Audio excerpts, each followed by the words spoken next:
Welcome to the fight of your life. Are you willing to die to shine? Nobody is taking us down. We are here for the crown of sound.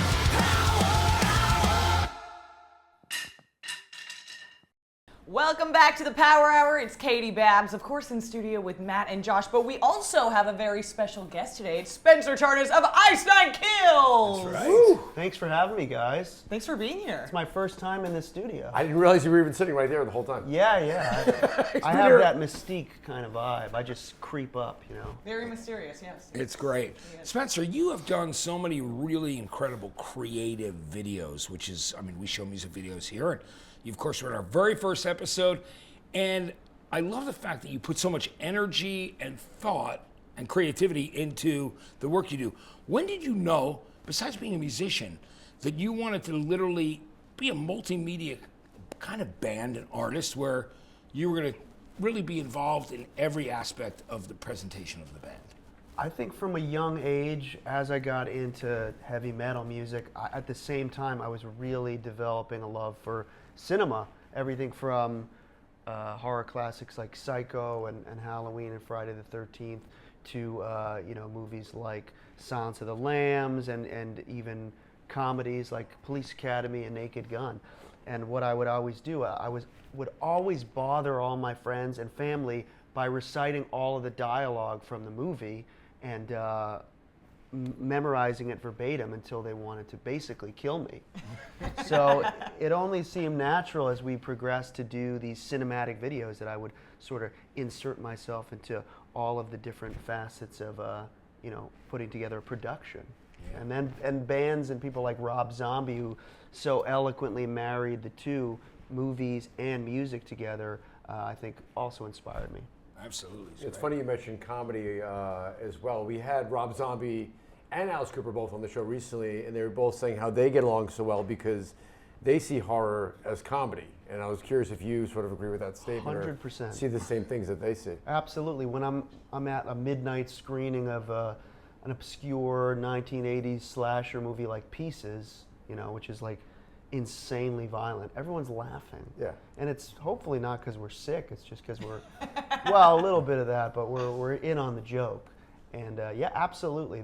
And there are some movies that I love that really marry the two, like An American Psycho. Yep. That has so many elements of visceral violence, but also it's the juxtaposition with the comedy just really sets the mood for me. I feel like I get a couple laughs out of the Scream movies, and speaking of Scream, when I went to see it with a bunch of friends on my birthday, I saw a little Ice Nine Kills cameo. You guys were on the fridge in one of the apartments of not the original Killers, but what was that like? How did that even come about? Did you know that it was going to be featured in the film, or did you go and see it and it was just there? That was the most amazing thing for me because Scream was the first horror movie I ever saw in the theater when I was 11 in 1996, and I had already been a huge fan of Michael and Jason and Freddy, but I was watching Scream 1 in the theater, and I saw the killer talking about those movies. I'd never seen a movie where they're referencing other horror films, so I knew I was sold that would be my favorite movie ever. So the fact that they used our poster in it was incredible, and long story short, I ended up at this wedding of my good friend Dead Meat James, who does great YouTube videos with kill counts, him and his wife Chelsea, and they sat me at this table, and it was a complete power table. You had Heather Langenkamp from the original Nightmare on Elm Street, who also officiated the wedding. Oh my gosh. Oh my God. And the woman who plays the nun, Bonnie, that really scary movie from the Conjuring universe. And then these three young filmmakers who, we started talking about different movies, and I realized it was the Radio Silence team that had just directed Scream 5, and it just came out the weekend before, and it was #1, and we just hit it off. We had a lot of the same interests with films, obviously, but they also were very much into movies. The guy Matt played in this great punk ska band from the Bay Area called Link 80. Yep. And we kept in touch, and they asked me to send them a poster to use in one of the scenes. And I knew they loved deep cut references, right? There's tons of Wes Craven references in Scream 5, so I thought, let me put a cool one into the poster. So I made it like we were playing a show in New York, and I put the venue as Abe's Snake Pit. And Abe Snake was Wes Craven's alias when he directed pornography in the 1970s.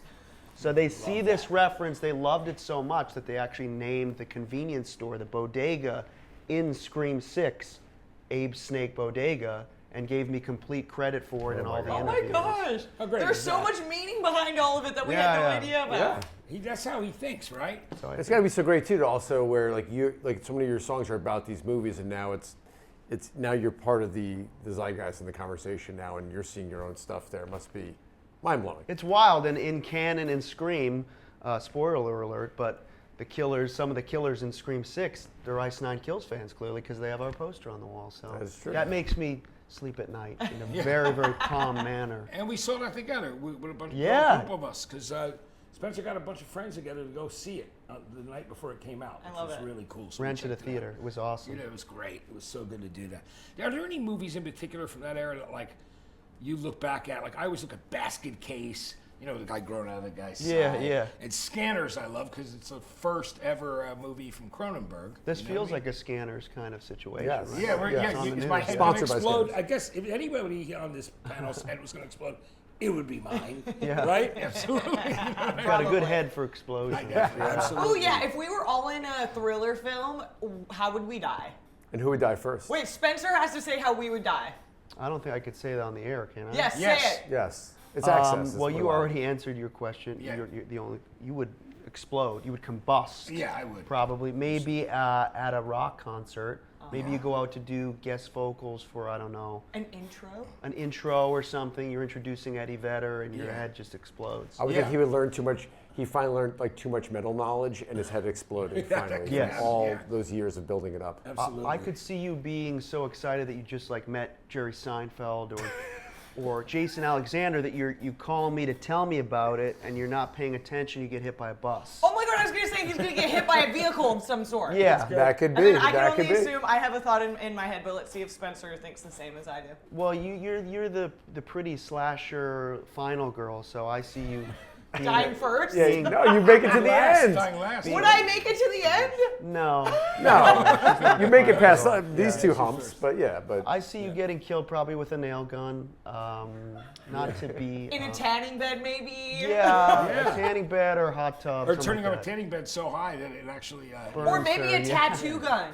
Oh right. Ah, maybe I get killed by a tattoo gun of some sort. Yes. The killer tries to tattoo like your eyes. Yeah, I could see that. Or the nail gun ideas. He likes amazing. Final Destination, all right. fans send obviously follow us at Power Hour. Let us know how you'd like to see us all die and get decapitated. Yeah, let's get some votes we in would love here. to know all that. Speaking of mind blowing, I want to switch gears a bit.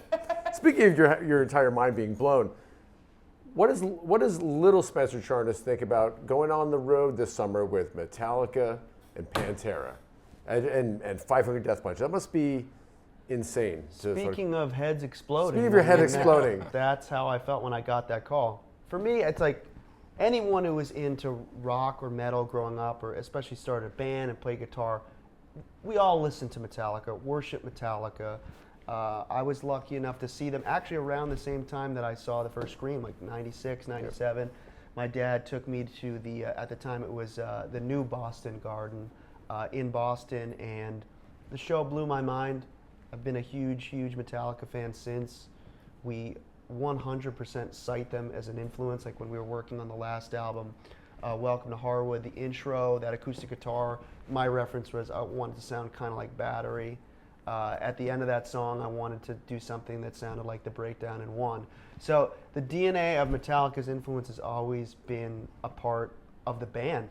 And getting that call about, I want to say, a year and a half ago, almost 2 years, to do that first show we did with them in Vegas was... that alone would have been incredible. Then we got the call to do 2 more in Pittsburgh and Buffalo last summer. And that would have been fine. Like, beyond fine. We got to open for Metallica and... Yeah, like bucket list checked, Yeah. right? Yeah. So then when we got that call last summer, do you want to do a world tour with Metallica? I don't know about that. We checked the old See, we have time. schedule. Yeah.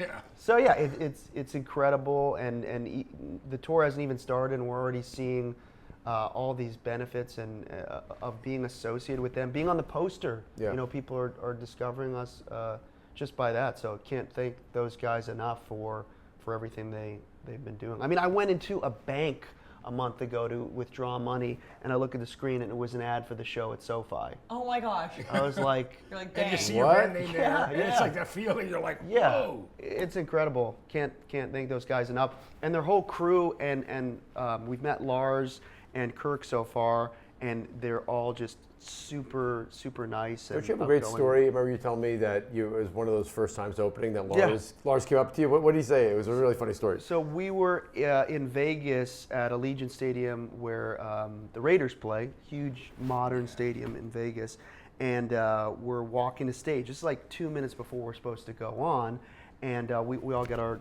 suits on because we dress pretty snazzy when we play, and we hear this holler from behind, guys! And we turn around, and it's Lars jumping off a golf cart, and he's coming over here. I wanted to introduce myself. I'm the drummer in the last band. Like, oh yeah, we don't know who you Yeah, are, yeah. Lars. And he was so cool. Really went out of his way to tell us how much he was stoked that we were there and that they really like us. And it was just incredible. Yeah. You It's know? so cool. Getting that stamp of approval, and then getting the offer to play on the world tour. Just like bucket list. That's amazing. It's incredible, you know. And Lars is the kind of guy too. He loves to check out new bands. He's Yeah. really interested in supporting and finding new bands to fall in love with. Yeah. It's been like that for a long time. So I think it's great that I'm sure that's one of the reasons why he wanted to have you guys play and said, "Hey, these guys are great. Let's have them come back and do it again." So cool. I have no idea why they've chosen us, but I'll take it, man. It's a cool. We one of the know coolest things. why. We know why. We were saying this off camera that like between yourself and Ronnie, probably the two most creative video makers. in And this- finally toned up her body. and finally turned up. Yes. That's I think I didn't think it needed to be said. We all know. Yeah, I just don't want to leave that out of the narrative. No, there's Well, you you guys work have. really hard at it, but We you do. obviously, Yeah, Yes. yeah, it's so impressive. And so I was going to ask you, what do you and Ronnie do to stay in shape? A lot of kale, a lot of early morning hikes. We go hiking 5 times a week together throughout the hills. And it's just keeping each other in check in terms of a regiment, diet, and we both use... He's like your accountability brother. Exactly. Yes. Oh, And okay. we both try to use moisturizers with little or no alcohol because alcohol dries the skin out and makes you look older. Yeah. Yeah. This is turning into a beauty infomercial. Yes, Yes. it is. Yes, and Well, that's I mean, why the I young use bands Ice might Nine wanna Kills know. skin cream. Well, we're actually doing collaboration with Kiehl's. It's Ice 9 Kiehl's. So that we just let the cat out of the bag. I don't know if that's true, but I want it to be true. I love that. I It want has that to to I be would true. love it to be true. Yes. I want that to be Ice true. Nine Kills, I Keels, love if it. you're watching. Yeah. Yeah. Do it. Sponsor. Well, Spencer, thank you so much for coming into the studio, Thanks for having me. hanging out with us and doing a kick-ass interview. It was so nice to have all of us in the studio. All here with together. Spencer This for is the actually our first time. Yeah. Wait, really? Yes. Yes. I brought you What an guys honor, together? right? Oh man.